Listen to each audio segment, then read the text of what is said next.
자, 오늘 본문 요한복음 1장 19절 이하 말씀을 살펴보도록 하겠습니다. 세례와 능력이라는 주제로 말씀을 드리고자 합니다. 유대인들이 예루살렘에서 제사장들과 레위인들을 요한에게 보내어 네가 누구냐 물을 때에 요한이 증언이 이라니라. 세례 요한이 광야에 외치는 자의 소리였죠. 굉장히 많은 소리를 외쳤겠죠. 세례 요한에 대해서 기록했던 마테마가 누가 요한은 그 세례 요한을 향해서 외치는 자의 소리라 이렇게 기록을 했어요. 세례 요한이다 이런 내용보다는 외치는 자의 소리라 이런 내용 중심에서 기록을 하게 됩니다. 세례 요한이 외쳤기 때문에 그렇죠. 무엇을 외쳤느냐 사실 그게 훨씬 더 중요하죠. 무슨 옷을 입었느냐 이것은 내용이 적죠. 무슨 음식을 먹었느냐 그것도 독특하긴 하지만은 중요한 건 아닙니다. 어디에서 외쳤느냐 그것도 특별히 중요한 건 아니죠. 세례 요한이 무엇을 외쳤느냐 이게 중요하죠. 우리가 성경 볼 때 성경에서 말씀하고 있는 본질, 외형적, 외식적인 부분 말고 본질이 무엇이냐 이게 훨씬 더 중요하죠. 오늘은 이제 그런 내용이 우리 마음속에 와 닿는다면 그것이 이제 하나님의 은혜다 이렇게 볼 수가 있겠습니다. 많은 사람들이 세례 요한을 가리켜 그리스도가 아닌가라고 심중에 생각하지만은 세례 요한은 아니다라고 대답을 하죠. 그래서 사람들이 묻습니다. 요한이 드러내어 말하고 숨기지 아니하니 드러내 하는 말이 나는 그리스도가 아니라 한데 또 묻대. 그러면 누구냐? 네가 엘리야냐? 이르되 나는 아니라. 근데 사실 엘리야입니다. 근데 세례 요한이 아니라라고 대답을 하죠. 또 묻대. 네가 선지자냐? 대답하되 아니라. 근데 엘리야가 사실은 세례 요한이 선지자입니다. 왜냐하면 예수님께서 그렇게 설명을 했어요. 네가 광야에 무엇을 보러 나갔느냐? 아니 선지자를 보러 나갔느냐? 맞다. 그가 선지자다. 여자가 낳은 자 중에 가장 큰 자다. 이렇게 대답할 정도로 세례 요한은 선지자이면서 말라기 사랑에 이를 땐 엘리야이면서 그렇습니다. 그런데 정작 사람들이 부를 때는 아니라 엘리야가 아니다. 선지자도 아니다. 이렇게 대답을 하게 됩니다. 또 말하되 누구냐 우리를 보낸 이들에게 대답하게 하라. 너는 네게 대하여 무엇이라 하느냐 라고 세례 요한에게 계속 반문을 하고 있습니다. 왜 세례 요한은 자신이 선지자이면서 엘리야인데 아니라고 했을까요? 그것은 질문하는 사람들의 의도가 무엇인지 알았기 때문에 그렇습니다. 질문한 사람들의 의도는 세례 요한의 겉모습만 보고 엘리야냐 또는 선지자냐 이렇게 질문을 했던 거고 세례 요한은 그게 아니야. 내가 무슨 설교를 하는지 그 설교의 내용이 중요한 거야. 이렇게 말하고 있는 겁니다. 그래서 차이가 있는 거예요. 맞음에도 엘리야임에도 불구하고 선지자임에도 불구하고 아니라고 대답한 속에는 너희가 네가 질문한 질문이 잘못된 거야. 질문이 잘못된 거야. 내 외형만 보고 나를 엘리야나 선지자처럼 말하지 마라는 거죠.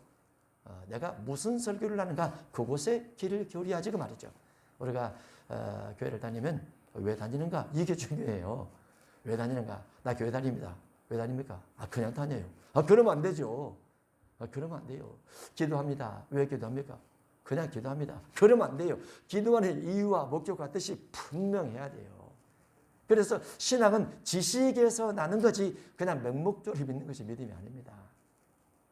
그냥 교회 다니는 게 아니에요. 정이 들었으니까 교회 다닌다. 그것도 안 됩니다. 왜냐하면 마지막 시대가 되면 싹 걸러져요. 환란이 다가와서 교회 속에 환란이 다가와서 이제 연약한 믿음은 다 떨어져 나갑니다. 떨어져 나가요. 코로나 때문에 떨어져. 제가 이제 농담삼아 그런 말도 했습니다. 만약에 우리 교회 성도 중에 코로나가 생겼다 그러면 2주간 방학입니다. 교회. 평생 교회 방학이 어디 있습니까? 그렇죠? 근데 방학 국가에서 인정하는 방학이에요. 그때는 편안히 쉬었다가 이후에 나오면 됩니다. 알았죠? 방학이 없으면 좋겠지만은 국가에서 방학하라고 하면 해야 돼요. 근데 마지막 시대는 이보다 훨씬 더 깊은 방학이 주어질 수도 있어요. 그래서 믿음이 약한 사람 다 떨어져 나갑니다. 아마 계시록 11장 시대가 되면 다 떨어져 나갈지도 몰라요. 12장 시대가 되면 더 많이 떨어져 나갈 겁니다. 다 생각을 하고 있어요. 저도. 13장 되면 더 많이 떨어져 나갈 거예요. 방교처럼 8명 남을지도 몰라요. 그래서 교회는 여전히 있습니다. 하나님은 우리의 믿음을 다 달아보십니다. 시대마다 달아보고 사람 때문에 달아보고 교회 때문에 달아보고 국가 때문에 달아보고 정세균 전 총리가 안수 집사님 아닙니까? 안수 집사님. 어떤 목사님이 회개하시오. 교회 문 닫게 해서 회개하시오. 그렇게 유튜브에 올리더라고요. 회개도 해야죠. 물론. 회개도 하긴 해야 되죠. 그러나 국가 책무를 맡은 사람으로는 교회가 확진자가 생길 때 문 닫게 하는 게 맞아요. 필요에 따라서 어떤 때는 왜냐하면 확진이 더 퍼지잖아요. 확진 때문에 죽은 사람도 있는 거고 실제로. 그러니까 국가 정책을 다룰 때는 그렇게 할 수밖에 없는 상황이 있긴 하죠. 물론 죄는 죄죠. 그러니까 국가 정책에 맞게 하기도 해야 되지만 또 회개도 해야 되는 거예요. 아시죠? 그랬으니까. 세례 요한을 향해서 많은 사람들이 엘리야 아닙니까? 선지 아닙니까? 맞습니다. 대답하고 아니라 나의 겉모습을 보지 마라. 내가 무엇을 설교하는지 그것을 봐라. 이렇게 세례 요한이 이제 의도를 가지고 말했기 때문에 아니라라고 대답을 하는 겁니다. 출 23장에 내가 내 사자를 네 앞서 보내어 길에서 너를 뽑아여 너를 내가 예비한 곳에 이르게 하리라. 주님의 사자가 먼저 오죠. 말라기 4장도 주님의 사자라고 되어 있습니다. 선자라고 되어 있죠. 보라 여호와의 크고 두려운 날에 이르기 전에 내가 선지자 엘리야를 너에게 보내리니 선지자 그리고 엘리야 이게 세례 요한입니다. 그리고 400년이 나와요. 대단한 예언이죠. 어떤 예언을 하고 400년 후에 성취가 됩니다. 너무나 멀지 않습니까? 예언을 하고 우리는 예언을 하고 일주일 안에 이루어지면 너무 좋죠. 일주일 안에.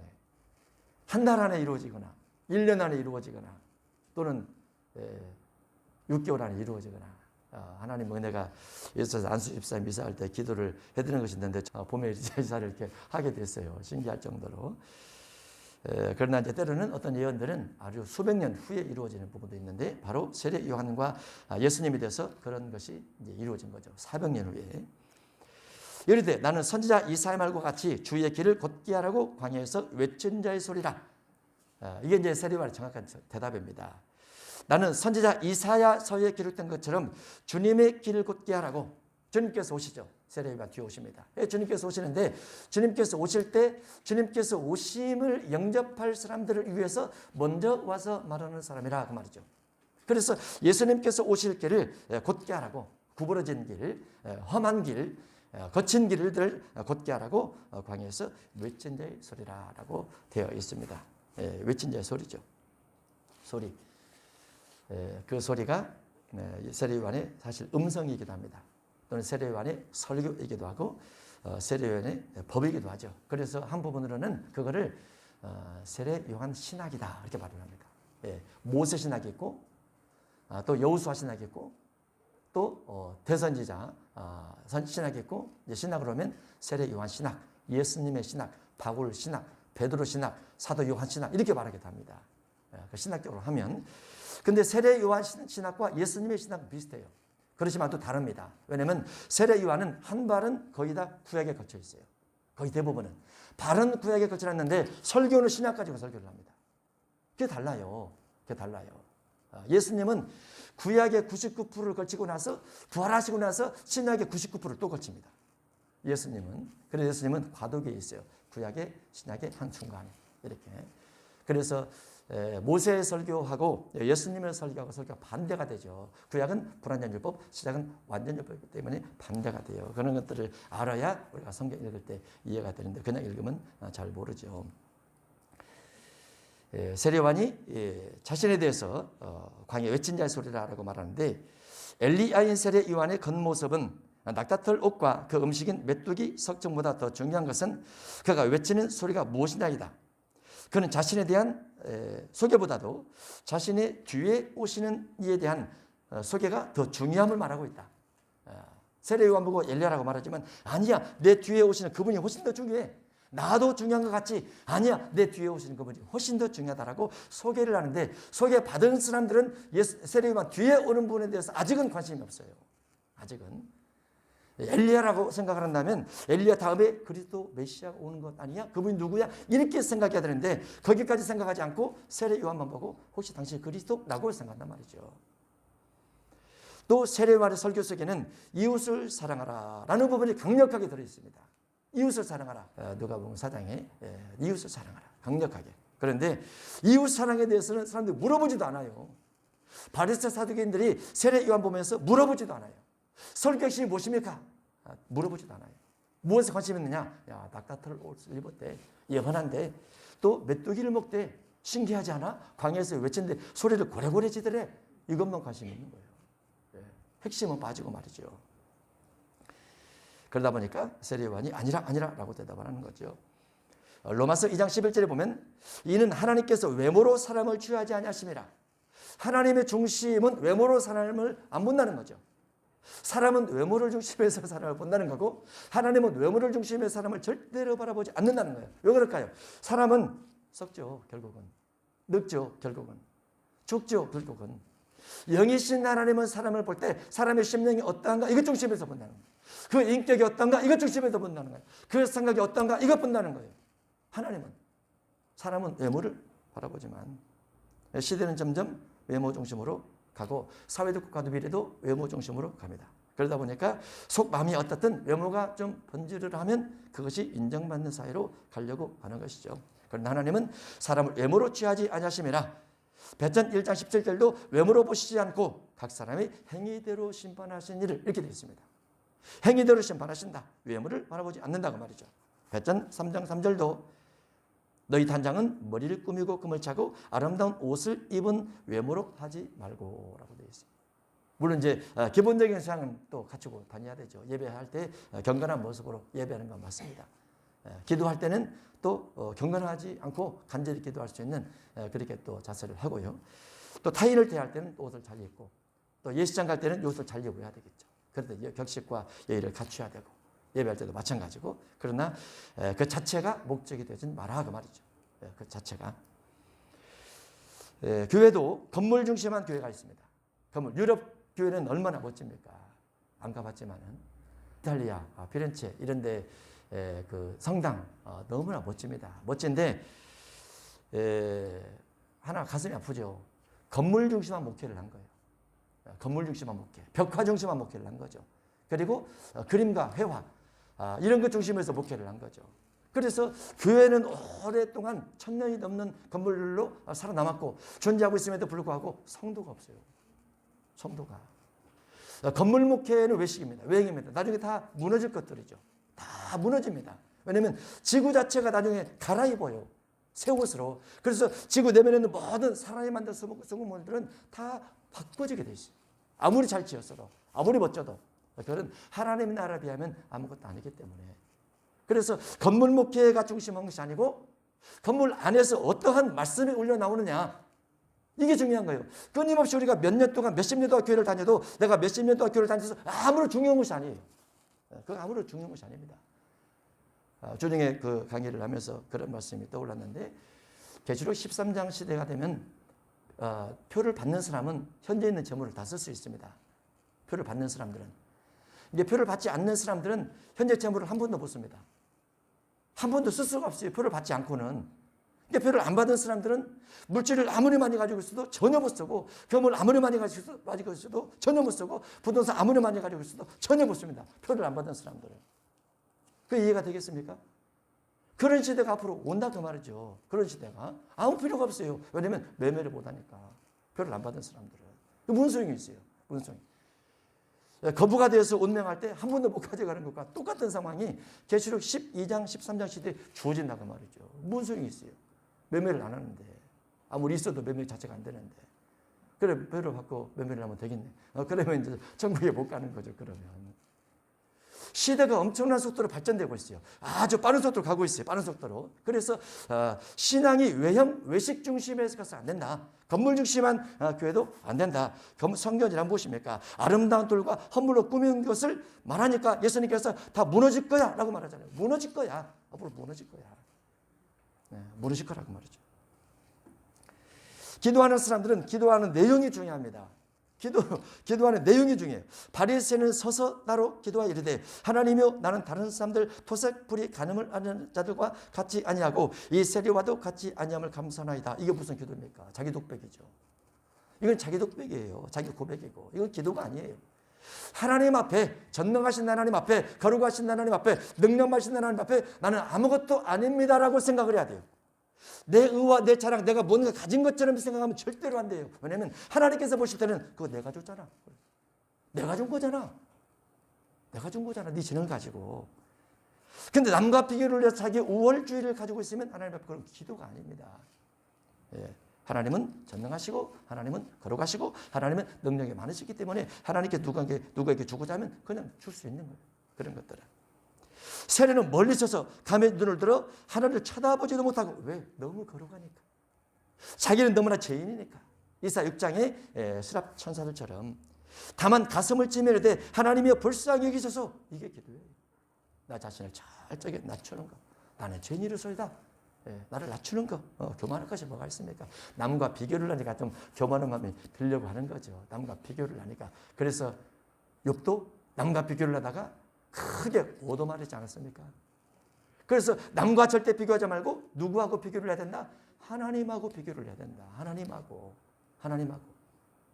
하나님하고 비교를 하면 비교할 것이 뭐가 있어요? 우리는 항상 죄인에 불과한 거죠. 금식도 마찬가지죠. 이사야 58장 4절 보라, 너희가 금식하면서 논쟁하며 다투며 악한 주먹으로 치는도다. 너희가 오늘 금식하는 것은 너희 목소리를 상달하게 하려는 것이 아니니라. 그 말은 너희가 금식하는 것은 너희 목소리가 상달되게 하라. 그 말이에요. 금식에서 육신의 힘이 없다 할지라도 그러면 기도해야지, 소리내서 기도해야지, 그 말이죠. 목소리로 기도 제목을 담아서 하는 것이 금식의 주된 목적입니다. 안 먹는 자체가 금식이 아니고 기도하라 그 말이죠. 기도하라. 금식 자체가 목적이 아니고 기도하는 내용이 있느냐, 이게 중요하다 그 말이죠. 이사 40장 3절 외친 자의 소리여 너는 광야에서 여호와의 길을 예배라, 사막에서 우리 하나님의 대로를 평탄케 하라. 외친 자의 소리여. 세례 요한이 핵심은 그거이죠. 그런데 누가 12장에 보면은 외식하는 자들이 있습니다. 세례 요한을 대면했던 사람들. 그 사람 다 외식하는 사람들이죠. 외식하는 사람들은 겉모습이 중요해요. 남에게 인정받는 게 중요해요. 남에게 칭찬 듣는 게 중요해요. 남 앞에서 자기 자신을 자랑하는 게 중요해요. 그건 신앙이 아니에요. 신앙. 기독교 신앙은 하나님 앞에 내가 어떠한 모습을 보느냐. 그래서 세상을 살아가면서 사탄의 역사를 얼마큼 이기느냐, 거기에 달려있어요. 마귀, 사단이 사람을 통해서 끊임없이 접근해 오거든요. 마귀가 끊임없이, 귀신이 끊임없이 내 주변 사람을 통해서 내게 접근해 와요. 그걸 깨달아야 돼요. 마귀 역사다. 마귀 역사. 근데 한번 연단받고 한번 이겨내고 또 한번 이겨내면 자꾸 이겨져요. 그러면 나중에 다 사랑하죠. 셋째 하늘에 계신 하나님과 둘째 하늘에는 마귀, 지구에 이제 사람이 있단 말이죠. 하나님은 전지전능하시니까 삼중전에서 전 우주를 포함해서 전 세계를 다 주권하신단 말이죠. 마귀는 그 가운데 하나님의 허락한 것만 언약을 어긴 자들에게 심판으로 이렇게 가고, 하나님의 전능하심 속에 들어있는데 하나님은 끝까지 사랑한다는 거예요. 마귀가 누구를 건드려서 아무리 미혹하고 아무리 어떻게 한다 할지라도 하나님은 저 위에서 끝까지 그를 사랑한다는 거예요. 이게 무섭다는 거예요. 마귀가 도저히 이길 수 없는 거. 마귀가 도저히 대적할 수 없는 거.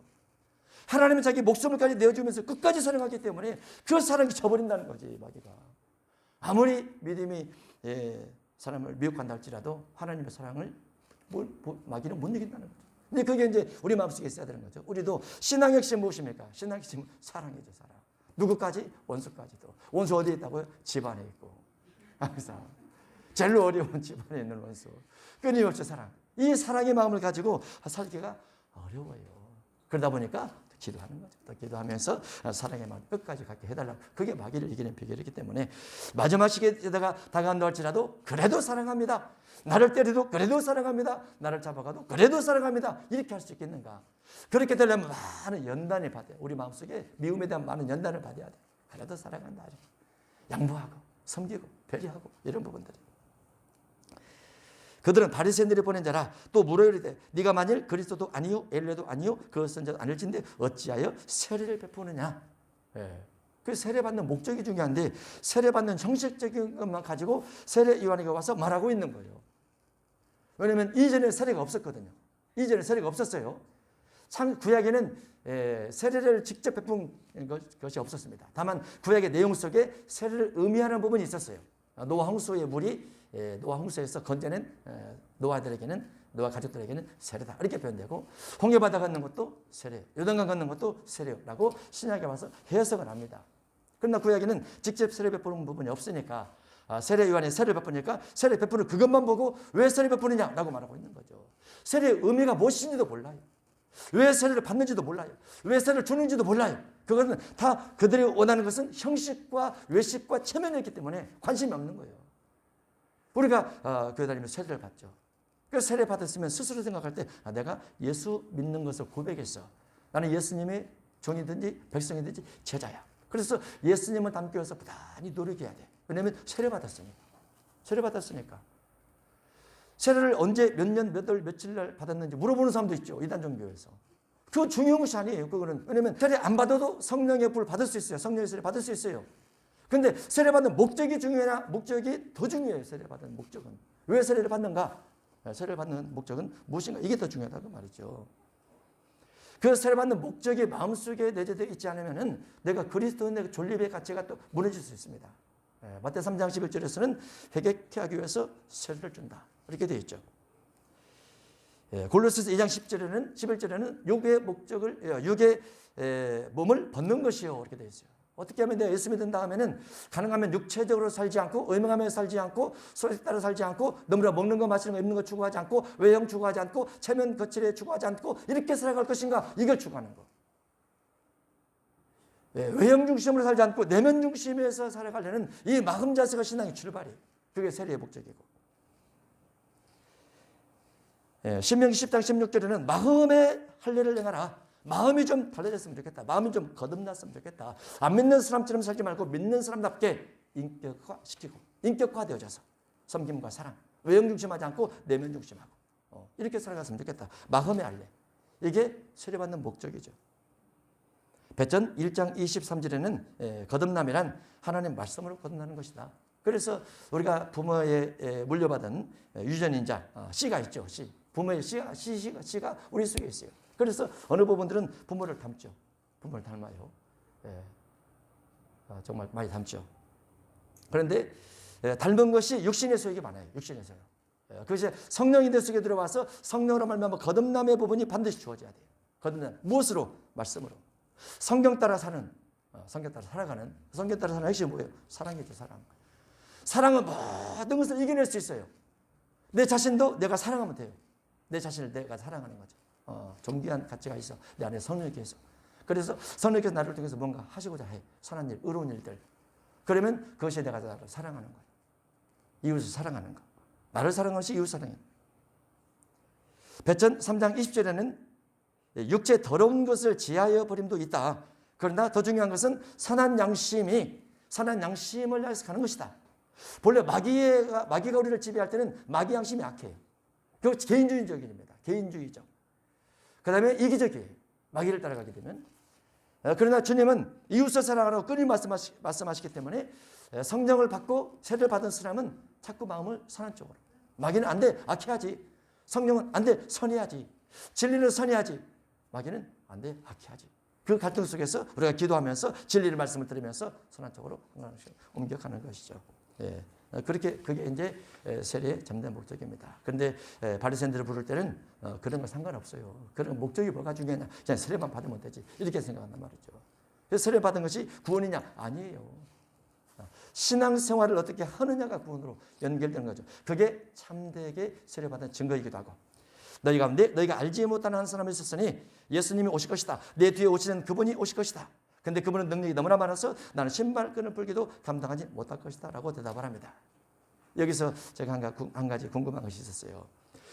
세례 요한이 광야에서 6개월을 열심히 외쳐서 예수님이 온다고 했는데 예수님이 이미 동네에서 다니고 있었어요. 그런데 아무도 예수님을 알아본 사람이 없었다는 거예요.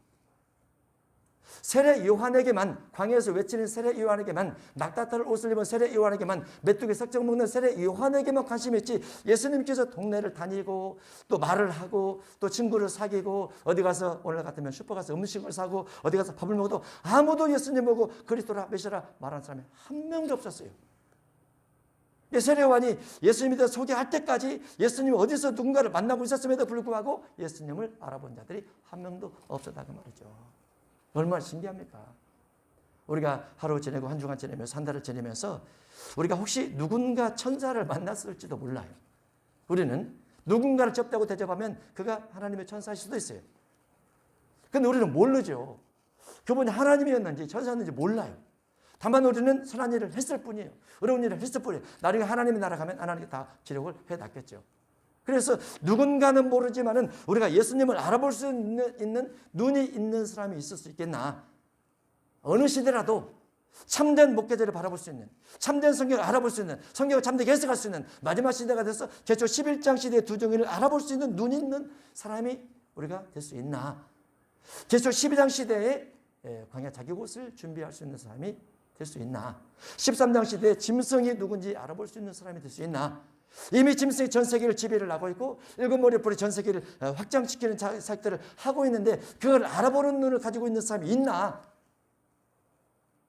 전혀 관심이 없으면 우선 내가 먹고 사는 것도 바쁜데 그런데 무슨 관심이 있습니까? 그런 사람 나중에 다 주님 모른다고 떠나가게 됩니다. 어쩔 수 없어요. 과거 70년 동안 너무나 평화로운 시대가 지속됐죠. 국가도 세계도 2차 대전 후에 전 세계적으로 코로나19 이후에는 그게 아닌 세상이 시작됐어요. 코로나19 이후에는. 그래서 성경에서 말하고 있는 시대가 어디쯤 와 있는지 기상을 분별하라. 마찬가지로 종말을 분별해야 된다. 기상만 분별하고 종말을 분별하지 못하면 외식하는 자다라고 되어 있어요. 그래서 우리가 먹고 사는 문제도 정말 바쁘지. 얼마나 바쁩니까? 바쁘긴 바쁜데 그 속에서 우리가 서 있는 시점, 시대가 어느 시대에 와 있는지 딱 명확하게 분석하는 눈도 반드시 필요하다고 볼 수 있어요. 근데 세례 요한 당시에 다 세례 요한에만 관심이 있고 예수님을 하나도 알아보지 못했다는 것. 하나도 알아보지 못했다는 것. 그것이 가슴 아픈 일이죠. 우리가 미래 시대를 살아가면서 정말 분별하고 분석해야 될 것이 많이 있습니다. 그런 부분을 잘 분별하고 분석해서 신앙에서 멀어지지 않도록 잘 자신을 관리하는 축복이 있길 바랍니다.